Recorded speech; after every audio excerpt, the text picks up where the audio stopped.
En la madrugada del viernes 10 de noviembre de 1972, tres conocidos periodistas del espectáculo, Lucho Avilés, Luis Pedro Toni y Coco D'Agostino, regresaban a la capital de un asado ofrecido en San Isidro por un grupo de amigos.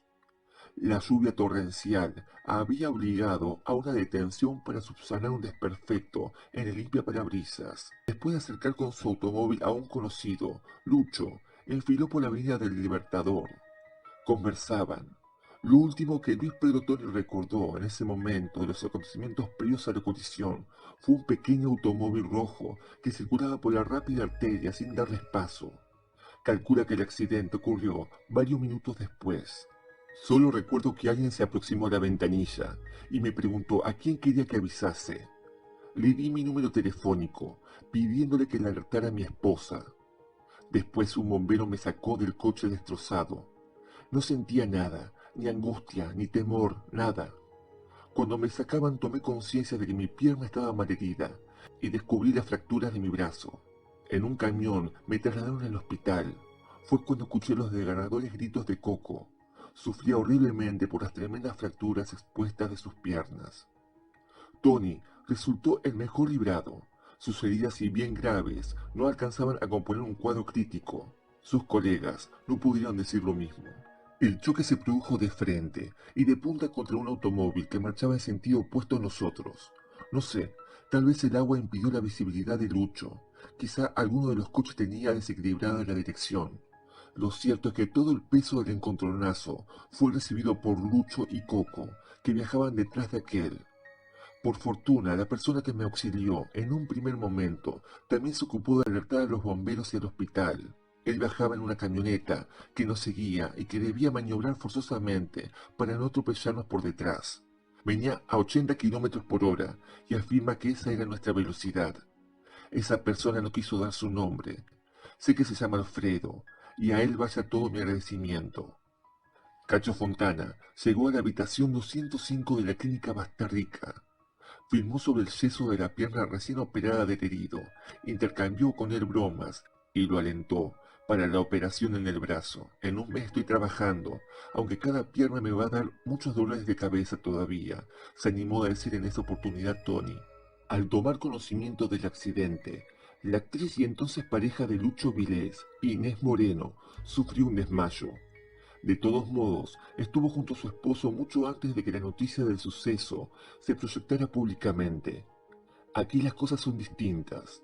Lucho sufrió las fracturas de 7 costillas, una peligrosa fractura de los dedos del pie que habían quedado totalmente desarticulados, y una grave herida desgarrante en el rostro que determinó la intervención del doctor Malbec, prodigio especialista en cirugía plástica. No hubo diagnóstico preciso en cuanto a la otra herida en la rodilla del herido, que presentaba una impresionante inflamación y cuyo aspecto hizo suponer a los médicos la presencia de otra complicada fractura. Junto a la solidaridad de Hugo Moser, la atribulada Inés Moreno les explica a la prensa: todo se hace muy riesgoso en la situación de Lucho, pues sufre un estado anémico que impide más intervenciones quirúrgicas. El doctor Malbec le quitó los puntos que en su cara pusieron quienes asistieron a mi marido en un primer momento, pues el cirujano no había extraído los vidrios que estaban dentro de la herida. Lucho todavía no se había recuperado del shock y sufrió dolores muy intensos. La puerta de la habitación R del sanatorio Tamendi se abre para dejar paso a la hermana del colega herido. Confío en Dios, rogó en ese momento Inés, para que este mal trance pasase pronto. Si no aparecen complicaciones dentro de unos meses, varios meses, mi esposo estará otra vez bien. Por ahora todo cuanto podemos hacer es esperar. La situación del periodista fue mejorando poco a poco hasta su milagrosa recuperación. En Belgrano al 3400 estuvo internado el último de los protagonistas del desgraciado suceso. Una joven, hija del herido, le franquea la entrada de la habitación 225 a los periodistas anteponiendo su ruego, brevedad para la visita. El reconocido periodista Coco D'Agostino padeció una tremenda fractura de su pierna derecha y numerosos traumatismos. Los fuertes dolores obligaron a sedarlo continuamente. Su estado de semi-inconsciencia le permitió exhibir entereza y saludó a la prensa con un apretón de manos. Se le informó a los periodistas que estuvieron en ese corto lapso junto a él que debería permanecer en una silla ortopédica un tiempo, no menos de 6 meses, condición inevitable para garantizar la movilidad de su pierna maltrecha. El temor de una posible invalidez atormentó a D'Agostino, según explicó la médica de la clínica. La prensa cerraba en esa oportunidad con la siguiente frase: "Aquí termina nuestra función profesional de informar. Queda lo menos importante a nivel periodístico, pero es para nosotros, colegas y amigos de estos 3 compañeros del infortunio, primordial. Esto es, desearles una rápida superación del duro trance, y la alegría de volverlos a ver desempeñándose la función profesional que es parte de sus vidas. Para Lucho, Coco y Tony, la mejor esperanza". A los pocos días, el 15 de noviembre de 1972, se informaba el fallecimiento de Coco D'Agostino.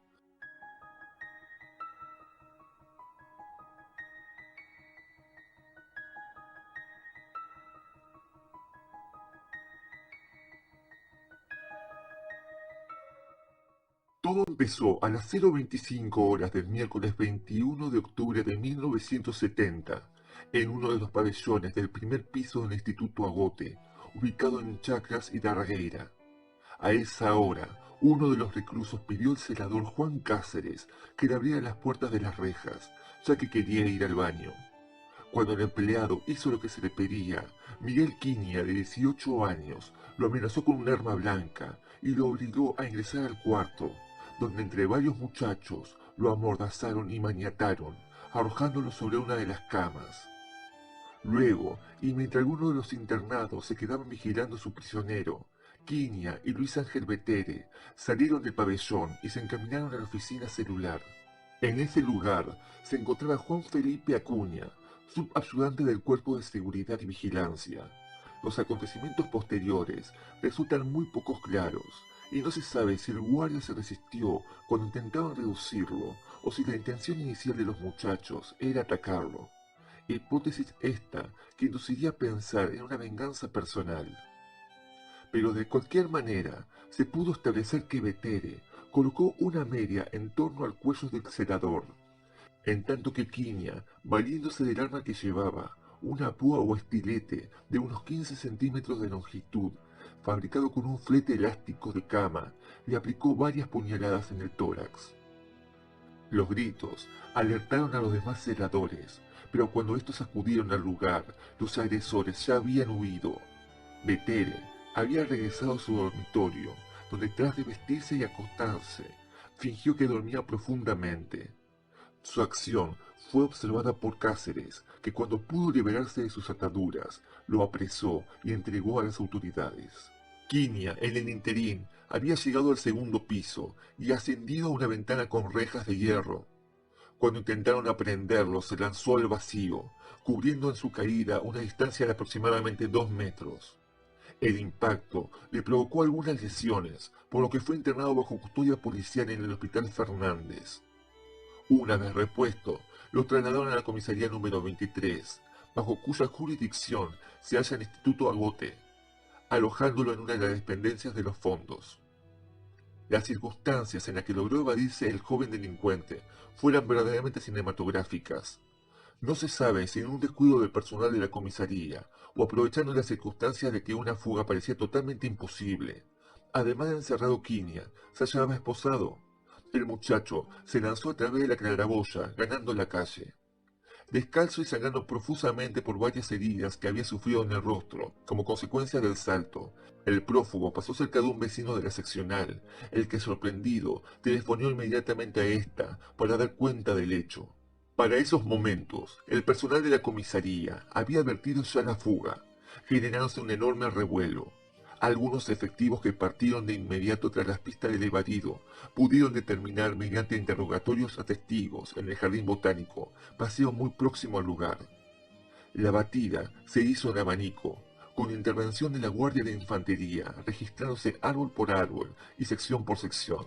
Sin embargo, al poco tiempo se hizo evidente que Quiña había logrado abandonar el lugar y que, burlándose del cerco tendido alrededor, se había alejado del perímetro sometido a pesquisas.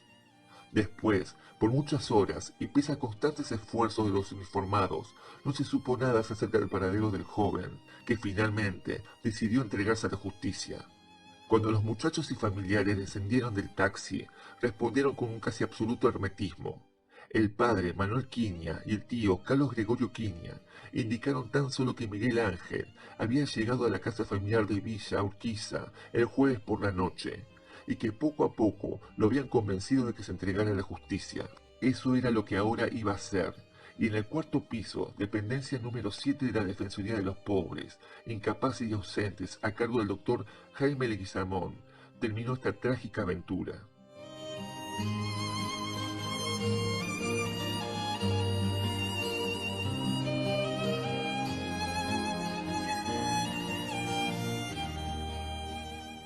Eran poco más de las 8:30 de la mañana de febrero del año 1971. El micro iba casi completo. La casi totalidad del pasaje había subido en Puente Saavedra y se dirigía hacia Escobar. El rodado circulaba por la ruta panamericana. De repente, todo se convirtió en tragedia. El vehículo chocó brutalmente contra un camión. Como consecuencia del violento encontronazo, el chofer del ómnibus y uno de los pasajeros murieron en el acto. También varias personas que viajaban en el rodado, así como el obrero que estaba embestido, recibieron heridas de gravedad. El microómnibus de la línea 228, perteneciente a la empresa Expreso Paraná S.R.L., una enorme Mercedes-Benz 1112, matrícula 348.924, interno 37, iba a gran velocidad por la ruta panamericana, cumpliendo el recorrido Puente Saavedra Escobar. Aproximadamente a las 8:35 del 11 de febrero de 1971, es decir, 20 minutos después de haber dejado Puente Saavedra, se produjo el brutal accidente, a la altura del kilómetro 17 de la mencionada ruta. El chofer del rodado era Osvaldo Mayo Arredondo, de 27 años, domiciliado en España al 1400 de la ciudad de Zárate, quien, de acuerdo a lo declarado por algunos testigos, manejaba a excesiva velocidad. Al parecer, el conductor estaba empeñado en cumplir el horario previsto por la empresa, que indicaba que el micro debía pasar por el puente San Martín en la ruta panamericana exactamente a las 8:35. Por eso, había imprimido más de la velocidad necesaria al vehículo que comandaba. 500 metros antes del puente San Martín, según testigos, Arredondo quiso adelantarse a un automóvil particular que avanzaba en el mismo sentido, a una velocidad de 70 kilómetros por hora. La audaz maniobra le impidió ver que metros más adelante se encontraba estacionado un camión afectado por el Servicio de Vialidad Nacional. De esta forma el choque fue inevitable. El camión, al ser embestido, fue arrastrado unos 20 metros. En el momento del impresionante choque, algunos pasajeros alcanzaron a gritar horrorizados. Luego, minutos después de la colisión, los viajeros recién se atrevieron a abrir los ojos. El espectáculo que se presentó ante la vista de quienes habían conseguido escapar de la muerte fue impresionante. El chofer había muerto instantáneamente y su cuerpo había quedado debajo de lo que había sido su asiento. Al mismo tiempo, un pasajero de unos 35 años de edad, que no llevaba los documentos entre sus ropas, también había perdido la vida a causa del impresionante choque. Mientras tanto, las personas que viajaban en el rodado presentaban heridas de todo tipo y se quejaban de horribles dolores. Otras, en cambio, ni siquiera recordaban lo que había sucedido. Los asientos habían salido del lugar y los vidrios de las ventanillas estaban completamente destrozados. Una pequeña de 9 años lloraba al tocar su rostro ensangrentado. Fuera del vehículo, la situación también era dramática. El camión estacionado matrícula número 2.055.829, a cargo de cuyo manejo estaba Francisco Allegranzi, argentino de 24 años, estaba trabajando en el momento del accidente el acompañante del chofer, Florentino Roberto Sotelo. Debido a los planes de remodelación de la ruta panamericana, se estaba desmontando el cerco de hierros y ligustrinas que separaban las dos calzadas. Justamente en el momento del choque, Sotelo estaba cargando las verjas sacadas. El brutal impacto hizo que recibiera graves heridas en brazos y piernas, presentando asimismo traumatismo de cráneo. Con toda premura, las víctimas del impresionante accidente fueron trasladadas hasta la asistencia pública de Boulogne. Intervino personal del cuerpo número 47 de la policía caminera, con asiento en la intersección de la calle Rolón con la Panamericana, así como los bomberos voluntarios de San Isidro. Mientras tanto, en Boulogne quedaron internadas 9 personas más. Ellas eran José Antonio Vega, de 18 años, Jorge Ruberi Pierro, de 13, Ángel Beadorno, de 40, Angélica K. de Mastio, de 36, Natalia Álvarez de Ramírez, de 50, Margarita Erateller, de 20, Isabel Schialer, Julio Pop y la niña Mónica Parada, de 9 años. La pequeña recibió algunas heridas en el rostro, pero su estado no revistió gravedad. Casi todas las personas que viajaban en el microómnibus responsabilizaron al chofer del accidente. El señor Benigno Dagna, de 23 años, colectivero que cargaba nafta en el surtidor cercano, oyó el estruendo del impacto y los chirridos del cañón empujados por el micro. Según este testigo, Arredondo aplicó los frenos demasiado tarde, arrastrando de esta forma el otro vehículo casi 20 metros. Los hierros cargados en el camión rompieron el parabrisas del micro y se introdujeron violentamente en su interior. En la opinión del señor Dagna, el micro perdió de vista la carretera cuando quiso adelantarse a un automóvil particular. Mientras tanto, el señor Francisco Legranzi, chofer del camión al servicio de la Vialidad Nacional, explicó que se habían tomado todas las precauciones que se imponen para estos casos. Había dispuesto una bandera roja en el extremo del techo en el que estaban apilados los hierros, y asimismo un ayudante del camionero, agitando una bandera roja, hacía señales a los vehículos que se acercaban. Este trágico hecho, en el que perdieron sus vidas 2 personas, fue uno de los más impactantes de Argentina en el año 1971.